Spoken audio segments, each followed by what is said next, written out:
Hello, good afternoon. Thank you for having me today. I'm really excited to be here. I mean, it's brilliant to have so many of you taking this time out to share about learnings in work. And I'm honored to represent Hong Kong Jockey Club to share with you our experience in loyalty program.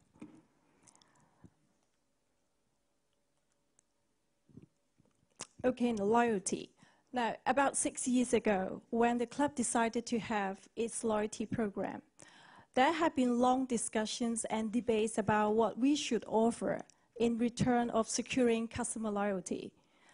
Now, when we talk about loyalty, I think many of us in this room would relate loyalty with some forms of incentives and rewards because it is useful. Actually, it is effective to motivate customer behavior or to change customer behavior in some ways.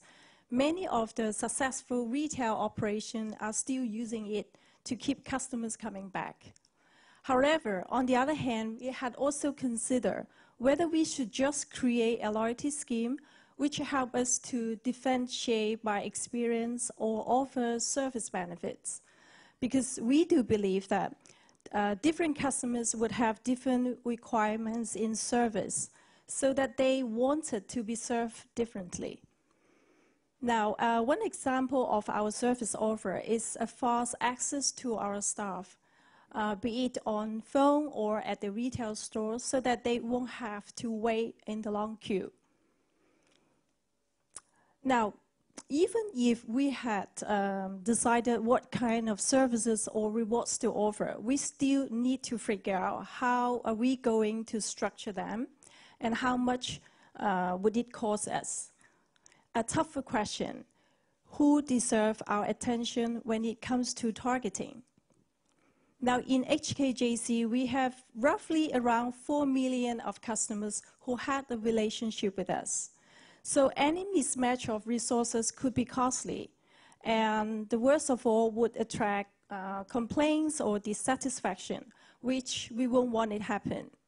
So my talk today is really to focus on the key elements of our loyalty management, which guide us through the whole course when we create our loyalty program.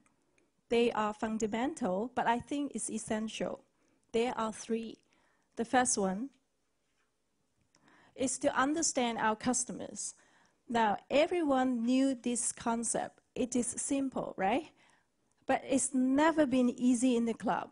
Now, just to give you an idea what we have studied so far. Now, this is only part of it. Now, our whole list contains 400 variables. Now, the club takes it seriously when we understand our customers. We have been applying data mining to understand, to find out the value factors which we think would have an impact on customer behavior.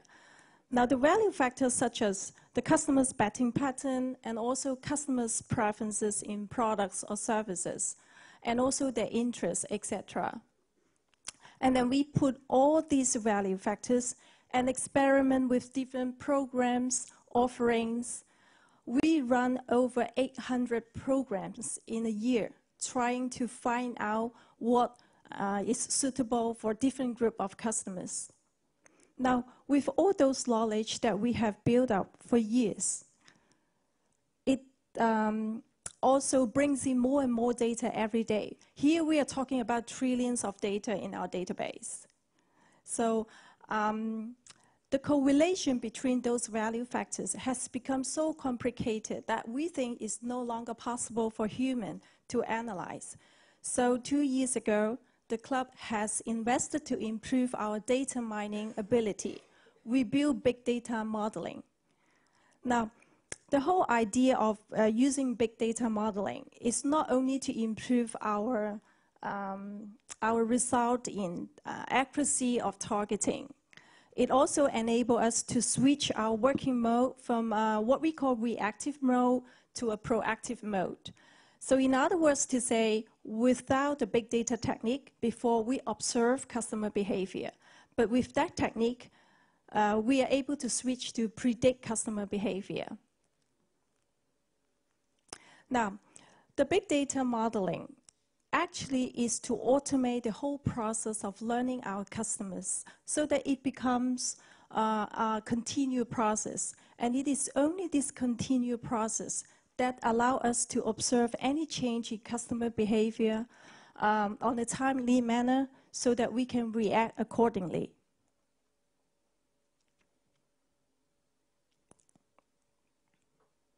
Now, the algos we build for each big data model has its own specific objective in measuring customer loyalty. I exhibit here with a few examples. The first one, we predict customers' propensity to grow or to decline in measuring their future investment or future spending in betting, I would say. We also predict a new customer's likelihood to turn up in the next race meeting. And we also predict customers' interest in any kind of products, for example, bet types. And we also predict a customer's preferences on how would they like to be served, etc. Now, this is the result of one of our big data models. Very quickly on our desktop computer, it can be done within a few minutes. Here we demonstrate 1 million customers have been divided into 3 groups, and very quickly we know which customers have different desires. So when you zoom in each group of customers, we will notice who warrant our attention, who are playing more, who are playing less in terms of their spending in betting or even their participation in racing. Now, I wouldn't say using big data technology is a complete solution of loyalty, but it does make a big difference when it comes to targeting. Now, I'll show you the result here. With the big data technique, we are able to improve our targeting accuracy by 20% to 40%. And I need to stress on the importance of one point. It's the improvement in the time span for us to analyzing data. It could be done within a few minutes. So big data modeling is powerful. Now the club will continue to invest in big data in the next couple of years, particularly in learning our customers' activities outside of racing and outside of betting. We want to know customers' activity and also their dialogue on social media platform. Now, principle number 2 is we need to create a very flexible loyalty program structure. HKJC operates a tier structure which must work for most of our customers because it sounds familiar to everyone. Now, one point to note is our tiering structure not only reward or not only count on factors such as spending. We also include some other loyalty factors, such as how many years have the customer been with the club, and also the frequency of purchases at our gift shop, how many times would they visit our race course, etc. The loyalty infrastructure has also must be very flexible enough for us to reward other forms of engagement, such as a like or a share post on Facebook. Now, another benefit of us to operate a tier structure is that it creates an unintentional incentive for customers to migrate to upper level. And we segment managers or business managers have to review constantly to find out whether we have the possibilities to develop a new tier. So this is a process, a continued process. Now, I would say our principle number 3 is rather straightforward. We need to create a broader range of services and incentive for customers to choose because everyone loves choices. Now, in the whole course of us choosing our gifts and incentives, we also try to reinforce the feeling of exclusivity.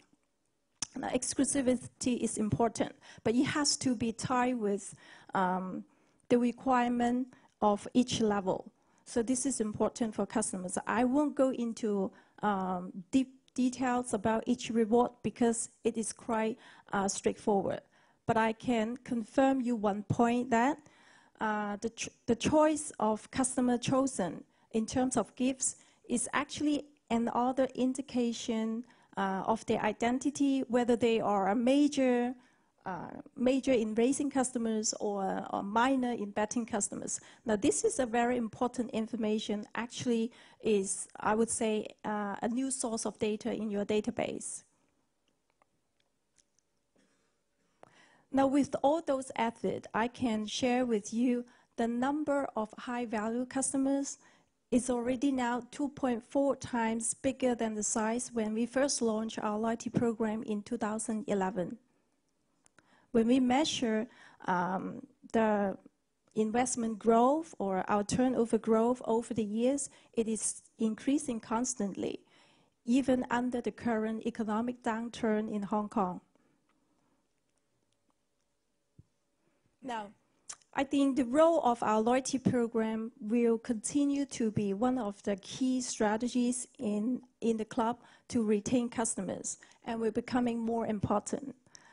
But the future challenge of our loyalty program is to go mobile, particularly to serve the younger generation in our customer base. Because when we talk to them, they said their wallets have already gone mobile. So who bothered to carry a plastic card? So it's very important. And they also said if our loyalty card is on mobile phone, they will likely to use it more frequent. And we also believe that the mobile actually is a one-to-one, more personal channel for us to communicate with customers directly. The last is the best. I think mobile opens up our loyalty platform to social media platform. Now, I think customers' lives is changing and we're becoming more sophisticated. But the principle of creating customer loyalty and building customer relationship won't change. Thank you very much.